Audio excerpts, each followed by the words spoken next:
Immersed in Ireland's timeless beauty is a dark history of magic, ritual, and primeval worship.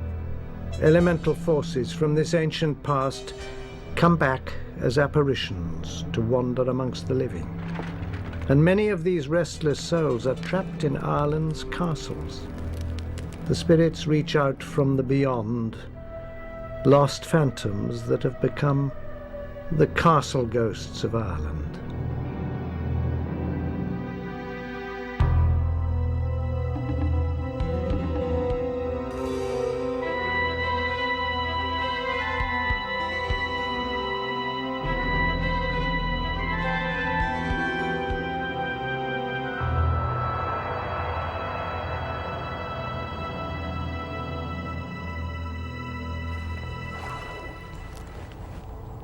If you don't believe in ghosts, a visit to Ireland might change your mind. The Emerald Isle is filled with eerie occurrences and unexplained phenomena which might make even the most skeptical among you pause for thought. But a word of warning. What you will see could disturb you.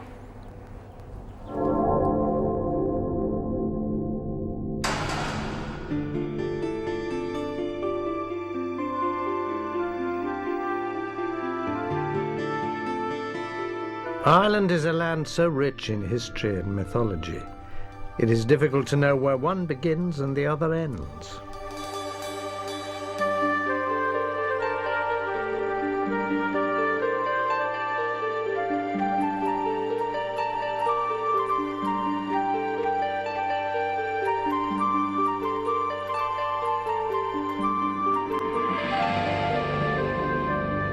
Among the sacred spots, burial mounds, and bewitched trees of Ireland, the spirit otherworld of the dead is as real as that of the living.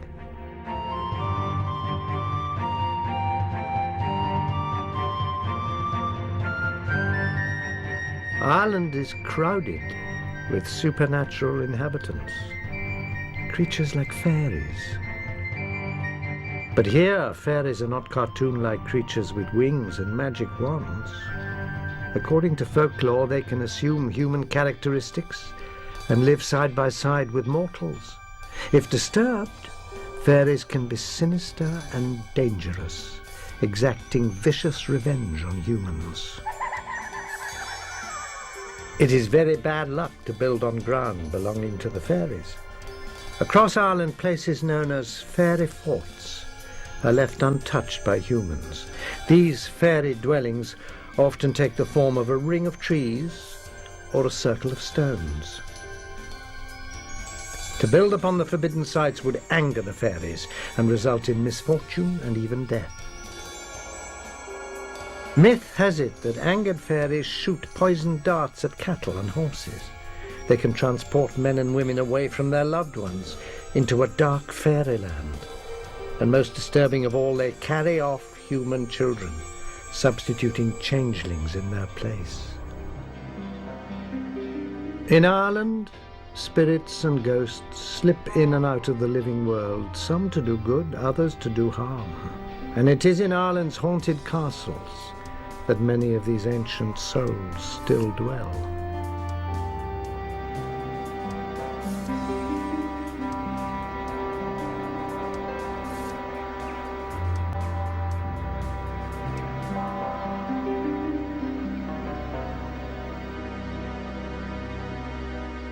In County Carlow on Ireland's east coast, in the village of Clonegall, stands Huntington Castle.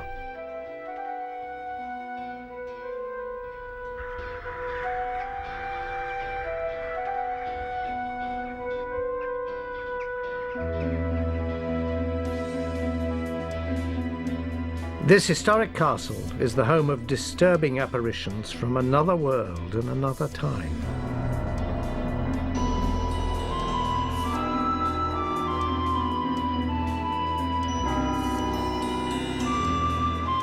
The castle was originally built in the 14th century as the stronghold of the Kavanaghs, an old Irish clan. Since that time, there have been many changes of ownership, and the castle has been rebuilt and added to by each successive owner.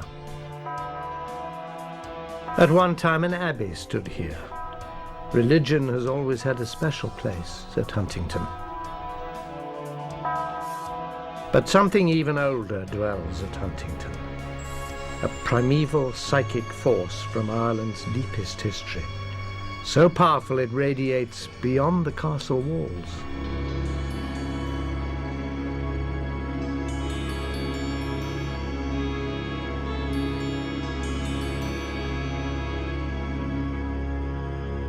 In this field, a man who knows Huntington well has been a witness to unusual sightings. He says that he's repeatedly seen a group of men and women in the field, in long clothes, that they've been moving away across the field and that they've suddenly vanished.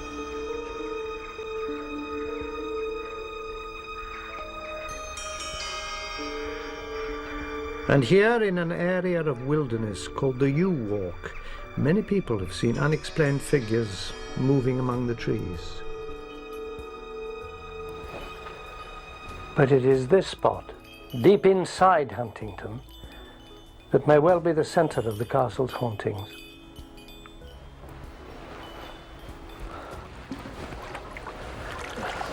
This ancient wellspring, 15 foot deep or so, is believed to be a sacred site and to possess magic power. It has never run dry, and it has provided the castle with a lifeline of water in times of siege.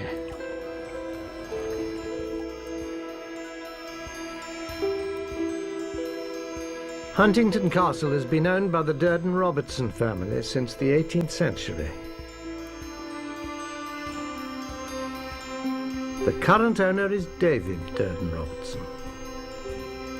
You live among the legends and the stories here, David. Have you experienced anything very strange yourself? I have several, but the most odd experience I had was when I was about 17. I'd gone to sleep on the couch in the library.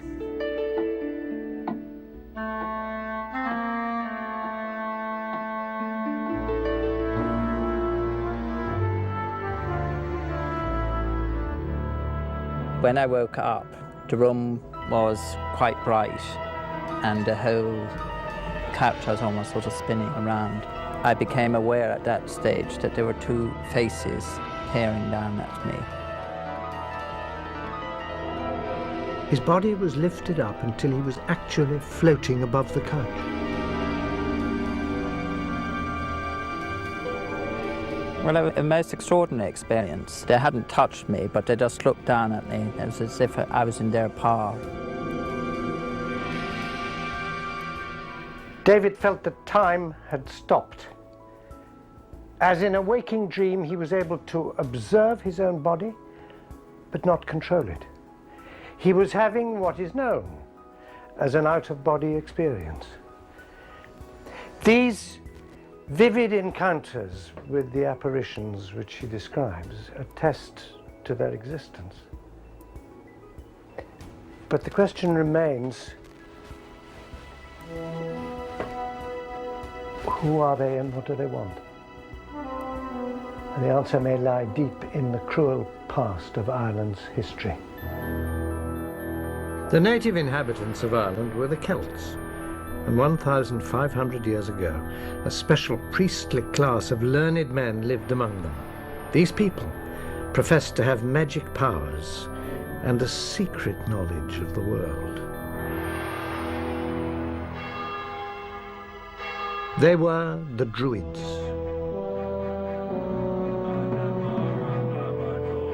As the keepers of religion, Druid leaders often rivaled Celtic kings and chiefs in prestige, even in power. The Druids have a special place in Irish mythology, for apart from their great learning, their extraordinary powers enabled them to act as intermediaries between gods and mortals. They were believed to be able, at a stroke, to create a mist, start fires at will, or bring down showers of blood. The Druids were held in awe for their wisdom, but they were also feared. Animals were regularly used in sacrifices, but to commune with the gods, Druids needed the most valuable and potent blood offering of all: human sacrifice. The Druids picked fine young men and women who were ritually sacrificed as mates for the gods.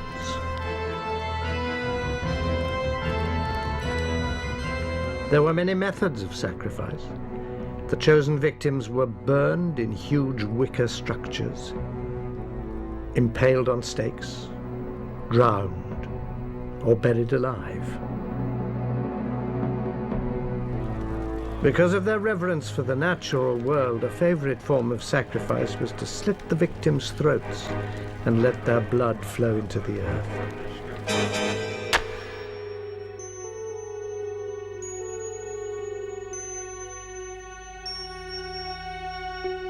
Is it possible the figures David saw looming over him were the ghosts of ancient Druids? Had they returned in search of a victim?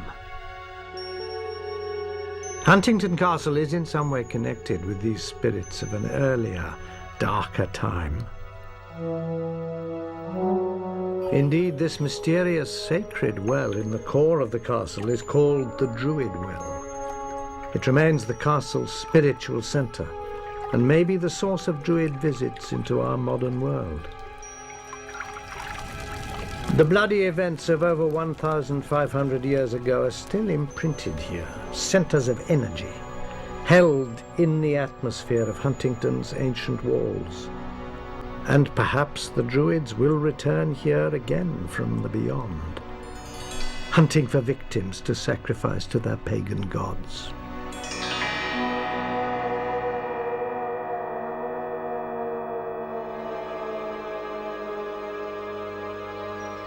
Some ghosts are a mystery that can never be solved. Why do they appear in certain places and at certain times? But other ghosts have a special attachment to a particular place and return to it again and again. This is the case at our next castle, where a ghost came back from the world of the dead to help its living descendants. The ghost appeared quite recently at Castle Leslie, which lies in County Monaghan, near the border between Southern and Northern Ireland.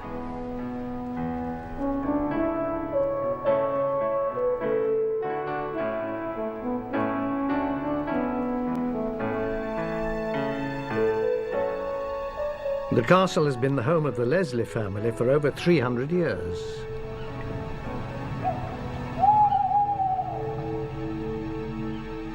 In January 1996, Castle Leslie was invaded by paranormal activity and a series of identical sightings of an unexpected guest.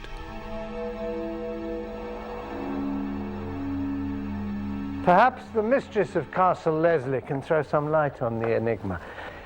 Samantha runs the castle and is a direct descendant of Bishop John Leslie, who bought the estate in 1664. Sammy, you've had direct experience of this particular Castle Leslie ghost? Yes, on a number of occasions the bells in the servants' hall would start ringing and I knew there was nobody else in the house. Another time I was in the hall behind the kitchen and I was looking for something in the deep freeze and I saw a grey figure walk past behind me. Alton?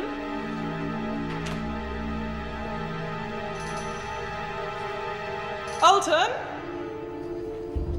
Sammy assumed it was Alton, her partner, and called out to him. He didn't answer. Alton! She then realized that it couldn't have been Alton. He was out of the castle at the time. And then, over the next few months, supernatural activity fairly erupted at Leslie. Sammy was alone, cooking in the castle kitchen, when from behind her she heard a strange noise. A shower of orange pits hit the wall beside her, and there was no one else in the room. That was frightening enough, but then another thing happened.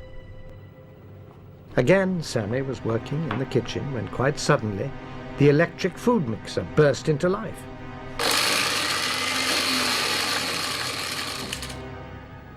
And it wasn't even plugged in. What Sammy experienced was poltergeist activity, and its strange energy seemed to fill the house. But unlike most poltergeists, this spirit soon made its identity known.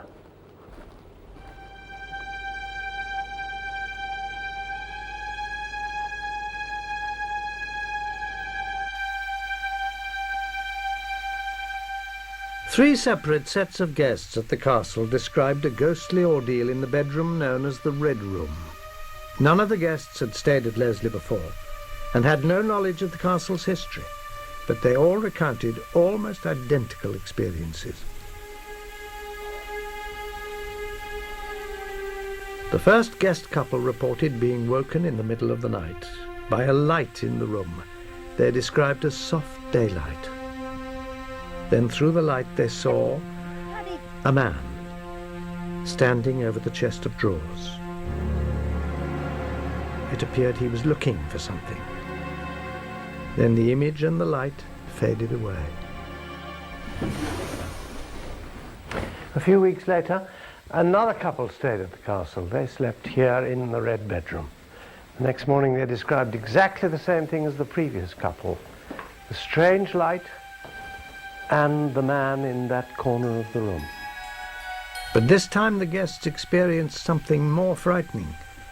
The figure moved over to the end of their bed. Facing the couple, he put his finger to his lips and softly whispered, "Shh," then disappeared.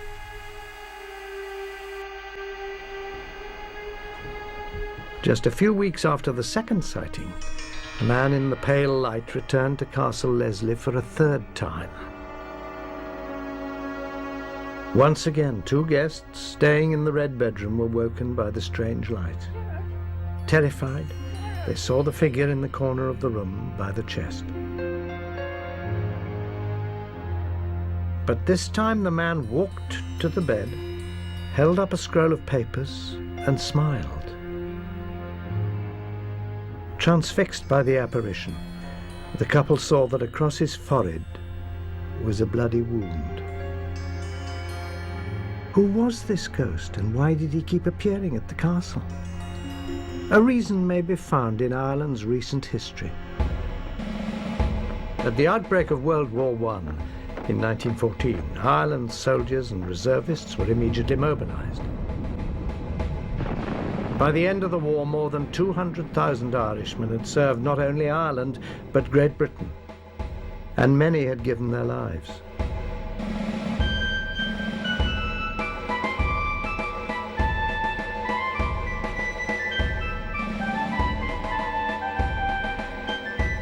In 1914, Sammy's great-uncle, Norman Leslie, was in his mid-20s. Like so many men at the time, he volunteered to fight in the Great War. Norman was the son of Lady Leonie Leslie. Leonie and Norman were devoted to each other, so it was with great reluctance but a sense of duty that she saw her son leave the castle to fight with the Rifle Brigade in France.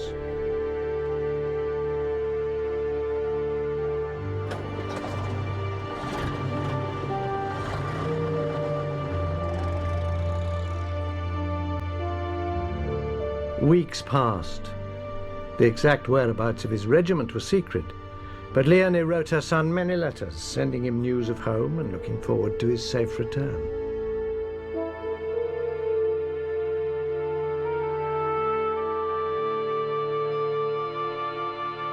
Then on the morning of October the 18th, 1914, word came up to the castle. Young Master Norman had been seen standing on the far side of the lake. The gamekeeper who saw him ran to the castle to bring Lady Leonie the good news. Another estate worker sent word that he too had spotted Norman in the grounds. Overjoyed, Leonie flew into action. Norman's room was hurriedly prepared, and the servants made the castle ready to welcome the soldier home.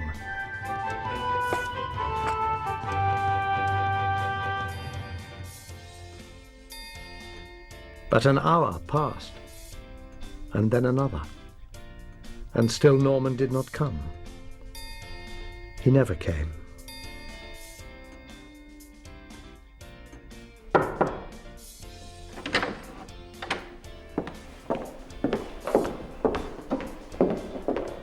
A week later, a telegram arrived.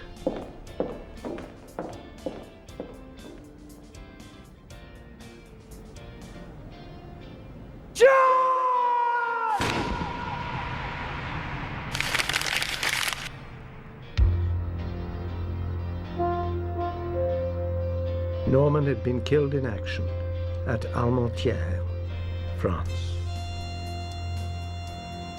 The date of his death was the 18th of October 1914, the very day he'd been seen standing by the castle lake. The exact whereabouts of Norman's body was unknown, but his family was determined to find it and give him a proper burial. 2 months later, Norman's brother Shane travelled to the French battlefield where Norman had been killed. Shane was guided to the spot near a railway embankment where a fellow soldier had written that Norman's body had been left, buried in a shallow grave, wrapped in sacking. Shane looked down on the body of what he thought was his brother. To make sure that it was Norman, he put his hand inside the gaping jaw and felt for the broken tooth that would identify the young soldier.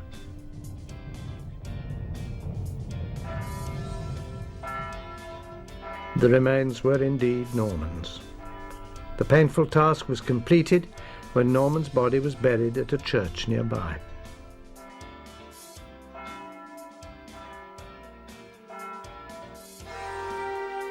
The appearance of Norman by the lake is a form of apparition seen at times of crisis such as war, when thousands can die in a single day. It is one of the most widely reported types of ghost.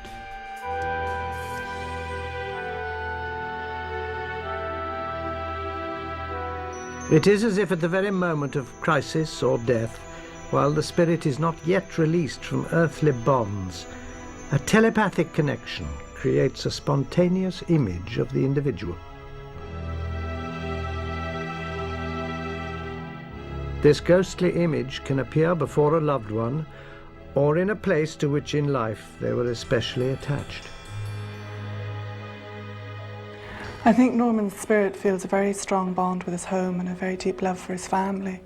And I think it was very important when he died that he came back to say his goodbyes. But that isn't quite the end of the story, is it? Norman's been back again, hasn't he? He has. Sammy believes it was Norman in the servants' hall trying to attract her attention with the bells. And in the kitchen, throwing the orange pits and starting the appliance.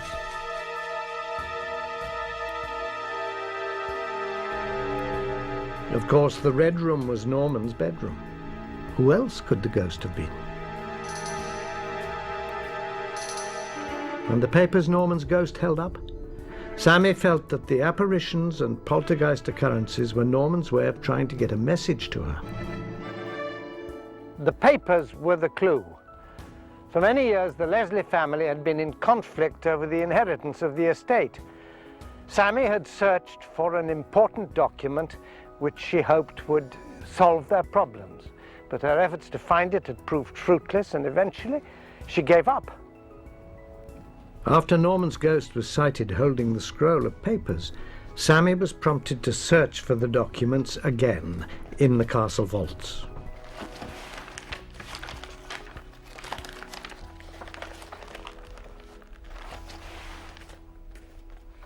When she touched a certain file, a shudder went up her spine.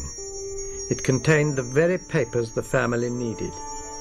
If Norman's ghost had not appeared, the file would have remained undiscovered, and Sammy's claim to Castle Leslie would have been in jeopardy. Her future at the castle is now secure because of Norman's appearance. Sammy, do you expect or look for any more visits from Norman? I very much hope he comes back to visit. His room will always be ready and he's always very welcome.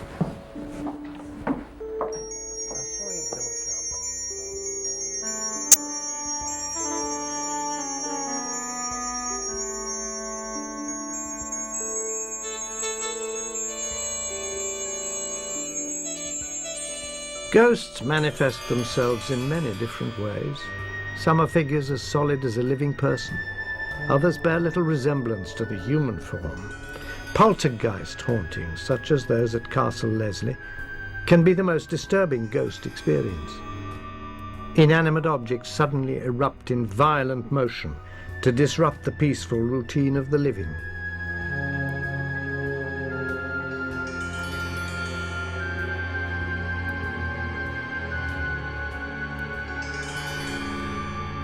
Just such a terrifying poltergeist appeared in County Limerick on Ireland's west coast and took hold of Glynn Castle.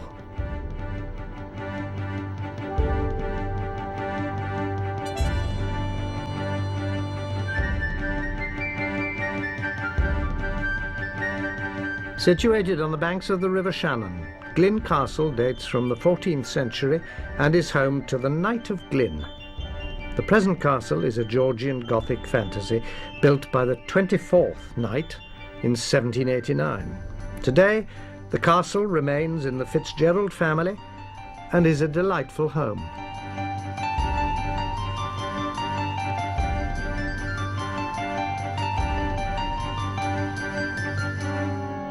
But it was here on a night in 1991 that two of the castle's loyal workers were subjected to a traumatic ordeal. Sisters Nancy and May had worked at the castle as cook and housekeeper, respectively, for over 40 years. Leading calm and orderly lives, they had never had a paranormal experience. Until that night. Things started off normally. The knight had had a guest for dinner, and May and Nancy cleared away as usual. It was close to midnight by the time they went up to bed. May went straight to sleep, and Nancy read for a while before turning off the light. I was only just settled down about 12 o'clock when I heard this noise on the stairs, as if somebody was coming up, labouring in terrible trouble, like as if they were trying to do the stairs and not able. Nancy called out to another employee of the castle, Una, who slept in the next bedroom. Una called back that she was in bed and had also heard the banging.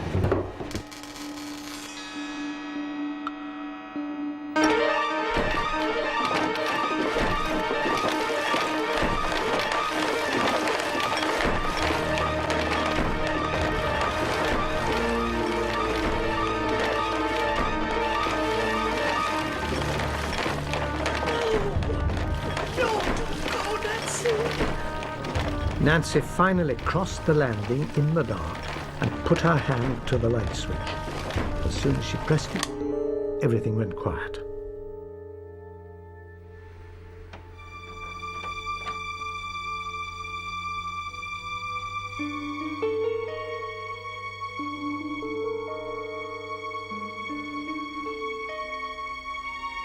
This is the staircase where the noise was coming from. That's the staircase right up here. And the room, which... Right in there. That's the room That's where you were sleeping. That's where we were sleeping. I would never again in my whole life want the same experience. It was terrible. It was desperate. May and Nancy had spent their working lives in the castle, but they had no idea who or what the poltergeist was. Perhaps another haunting at the castle holds the explanation. Here that around the castle really commence their own in the spring months. Magnificent array of daffodils and camellias, and also the magnificent shrubs. Sometime later, the Knight of Glynn himself discovered a clue. He learnt that earlier on the day that the poltergeist struck, a group of visitors had been touring the castle. Amongst the visitors had been a psychic medium.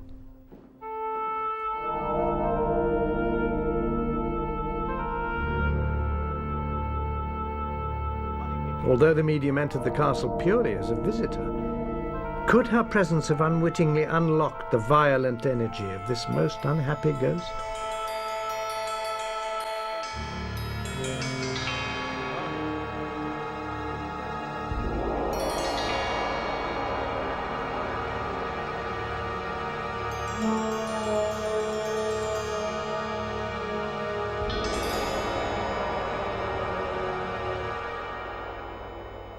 The master of the castle is Desmond Fitzgerald, the Knight of Glyn.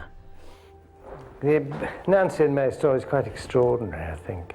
Now, this is an unfair question. Would you describe Nancy and May at all as suggestible ladies? I can assure you that they did not make that up. It was plain in their faces. They were absolutely terrified. She lay down on the bed. The answer to Glyn Castle's poltergeist activity may lie in a ghostly experience the knight had as a child. Book to your room.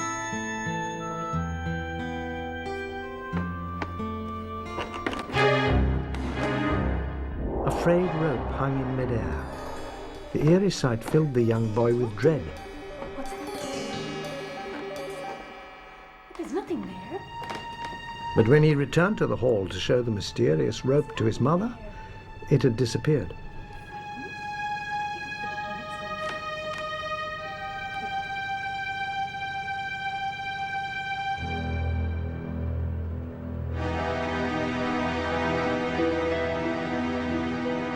Perhaps the events of nearly 100 years before had some bearing on the strange rope apparition the young knight beheld.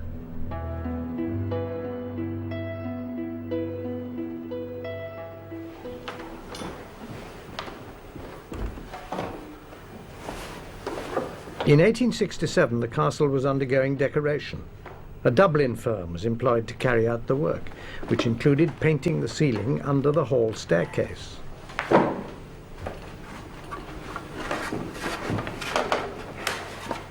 The builders used planks of wood and heavy rope to form a scaffold.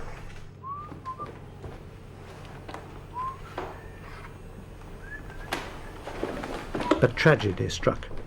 Without warning, one of the ropes supporting the planks of wood gave way. The builder painting the ceiling was unable to save himself. He died. Was the rope that the young knight saw all those years later the one that had broken and caused the accident? Perhaps the trauma of that long-ago event was still locked into the castle's atmosphere, and it took the sensitivity of a young boy momentarily to connect with the anguish of the long-forgotten tragedy. It was a long time ago, but I can picture that grave hanging there really as if it was yesterday. Could the haunting that May and Nancy experienced so recently also be connected with that tragic event?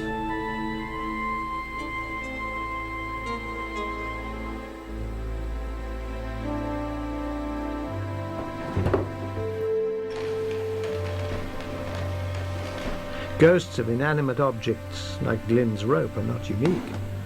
The strength and intensity of the image may in part be due to the degree of psychic receptiveness of the person present, who seems momentarily to release the ghostly energy.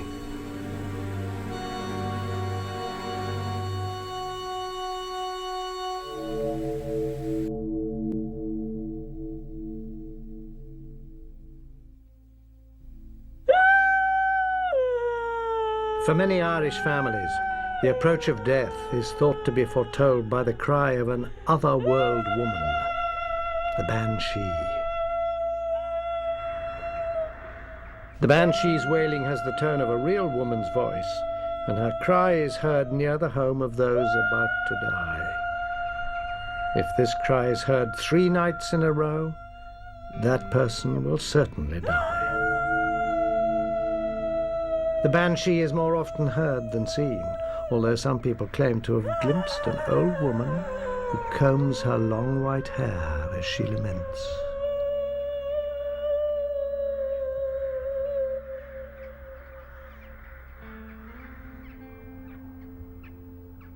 In whatever form ghosts manifest themselves, none is more terrifying than what is called the elemental.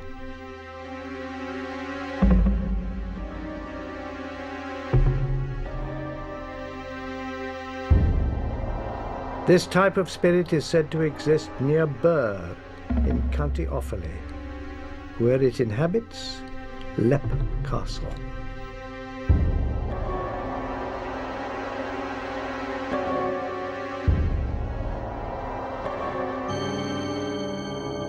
The elemental is a frightening phantasm from the beyond that envelops those who experience it in its malignant force. The ghost is so horrifying, its hauntings bring an overwhelming sense of evil and deep-rooted fear. And in one remarkable recorded instance, a witness had an intimate experience with this horrifying apparition. She felt the touch of the appalling thing, known at Leap as It. Built in the 14th century, Leap is said to be the most haunted castle in Ireland. As if the very stones were rejecting human habitation, the castle lay in ruins for years. Tall and lonely, the fortress had a ghostly reputation so strong that local people avoided it at night. Completely gutted by fire, Leap was boarded up, its gates padlocked for over 70 years. But from across the fields, late at night, locals would describe seeing the windows at the top of the castle light up for a few seconds, as if many candles had been brought into the room. When the elemental haunts the castle, the temperature suddenly falls. There is a suffocating, sickly sweet odor and an overwhelming sense of dread.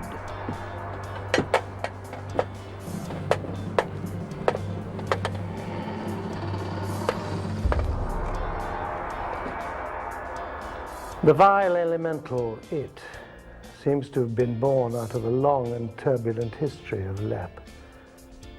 And this room has been a witness to its ruthless past. It is known as the Bloody Chapel, after a shocking murder that was done on this very spot over 400 years ago.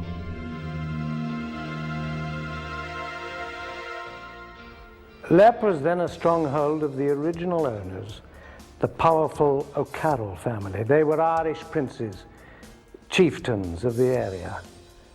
Leap was an impregnable fortress, impervious to ferocious attack. But within the O'Carroll family itself, murderous treachery arose. On the death of the chieftain Mulrooney O'Carroll in 1532, a fierce rivalry for the leadership erupted among the family. Brother opposed brother in a bitter contest for power. One brother was a priest, his opponent another brother named Tig. One night in the castle chapel, the O'Carroll priest was saying mass for a group of his family.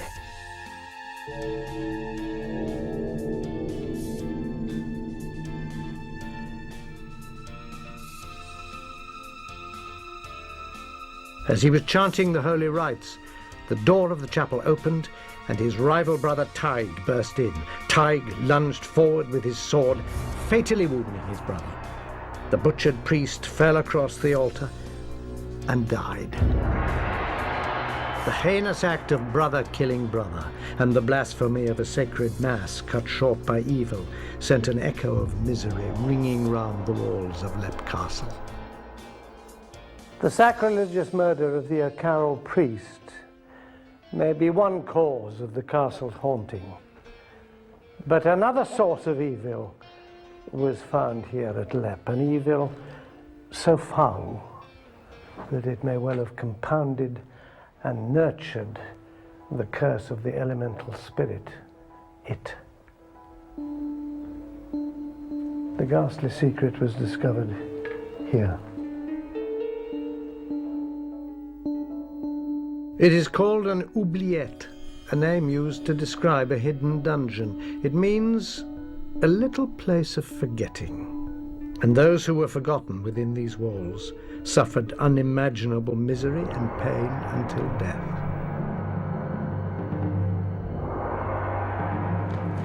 Leap's oubliette is a little room with a drop floor off the Bloody Chapel. Prisoners from clan wars or family enemies would be pushed into the room to fall through the floor and land on a spike 8 feet below.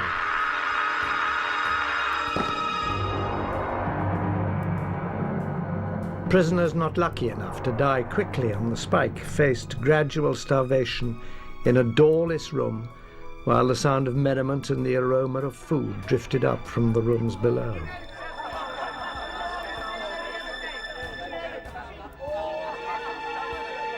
A narrow window let the prisoners watch those who came and went in freedom at the castle.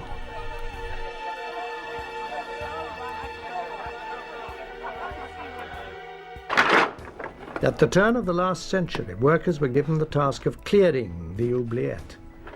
They made a hideous discovery.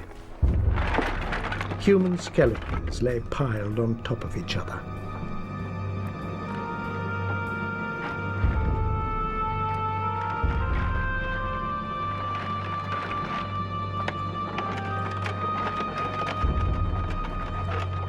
Three cartloads of bones were removed. Another chilling thought.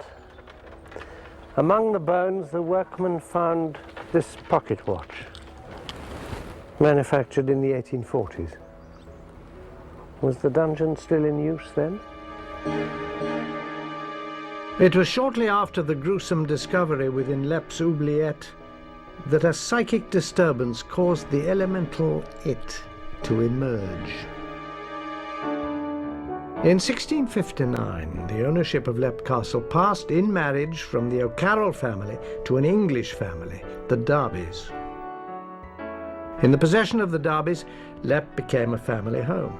It was improved and extended, the gardens landscaped, and a full staff employed to maintain it. By the late 19th century, descendants Jonathan and Mildred Darby looked forward to bringing their family up at Lep.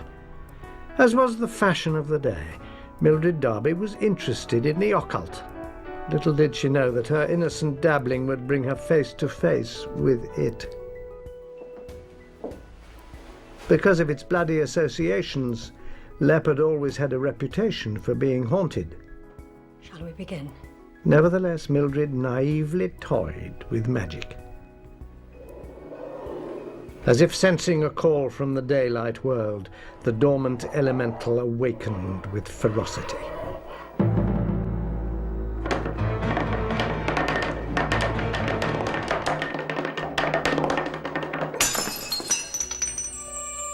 In 1908, Mildred wrote an article for the journal The Occult Review, describing her ordeal at the hands of the terrifying manifestation that infested Lep.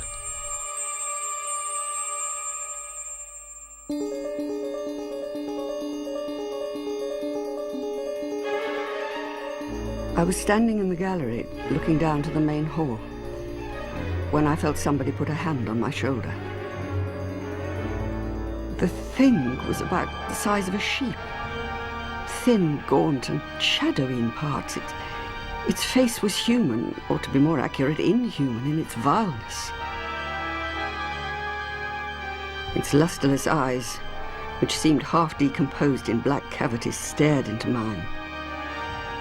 The horrible smell, which had before offended my nostrils only 100 times more intensified, came up into my face, filling me with a deadly nausea. It was the smell of a decomposing corpse. The elemental it is thought to be a primitive ghost.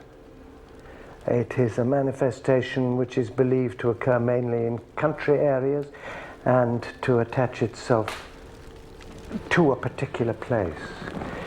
It is often malevolent and terrifying, and it is unpredictable. Why did this elemental inhabit Lep? Could it have been the combined horrors of the bloody O'Carroll murder and all those lost, dead souls walled up in the oubliette, drifting in despair to death?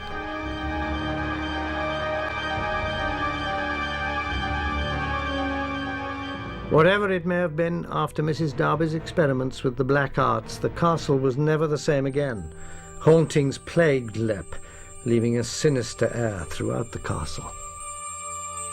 The Darbys stubbornly remained at Lepp, but in 1922 the castle suffered another misfortune when, as the home of an English family, it became the target of the Irish struggle for independence. The castle was destroyed by bombs and completely looted. Nothing but a burned-out shell remained. The Darbys were driven out. Eventually, in the 1970s, Lepp was bought by an Australian who had links with the area. At this time, a mystic, a white witch from Mexico, was brought in to exorcise the castle. After spending many hours in the bloody chapel, the mystic explained that the spirits at Lepp were no longer malevolent, but they wished to remain there. 6 years ago, Sean Ryan and his wife Anne bought the castle. A complete ruin when they arrived, the family is making it habitable again. In the meantime, they live in the castle gatehouse with their young daughter. When Sean and Anne Ryan bought Lepp, they knew they were taking on a castle with a troubled history. You and Sean have been here for 5 years now? 5 years, yeah. Turning a pretty grim ruin into a home. Mm-hmm. Tell me, have you had any supernatural experiences? Well, shortly after we arrived here, Sean began working on the building.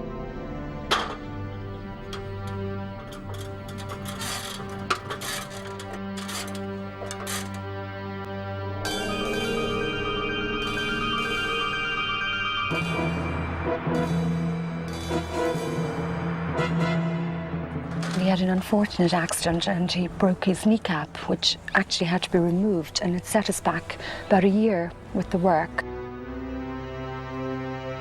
When the kneecap repaired, he started to work again.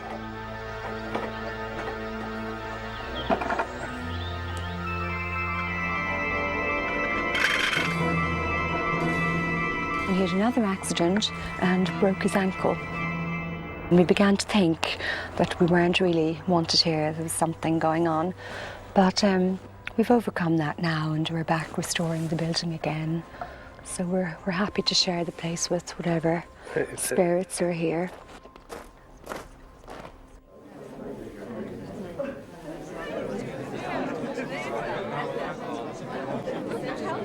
In 1991, Lepp's walls echoed to an unfamiliar sound: laughter.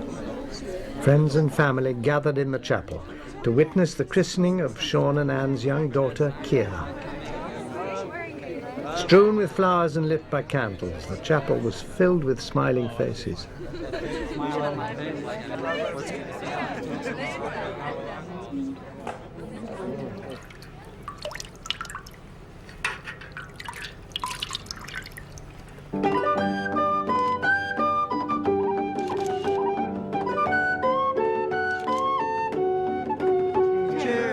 We had a marvellous day, all our friends, and great atmosphere, so we think we've laid to rest anything that might have happened previously.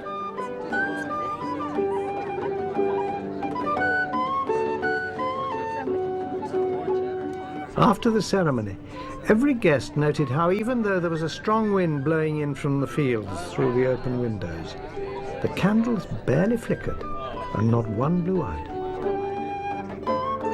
If Lepp's troubled spirits are unwilling to leave, let us hope that at least they have found peace.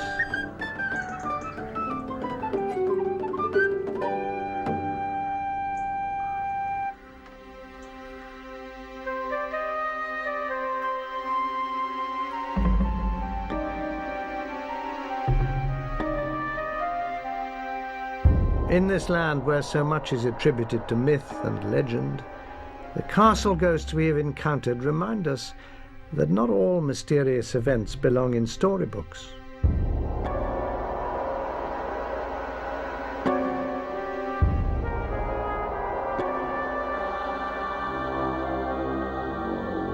For the people who come face to face with ghosts, the images are a real and often shocking reminder of a world beyond our own.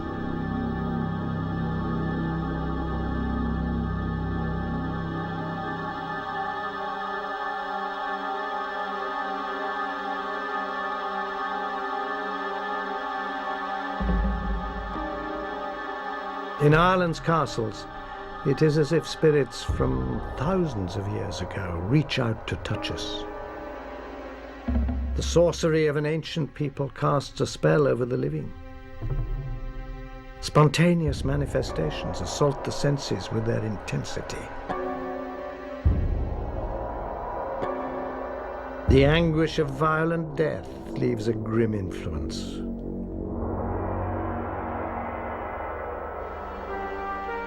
Can the tormented spirits of the past ever be laid to rest? In mystical Ireland, where the fairies can weave a web to catch mortals, who can say for sure? If you think you're the sort of person who'll never see a ghost, think again. Ghosts have a habit of springing surprises, and the next person to see one could be you.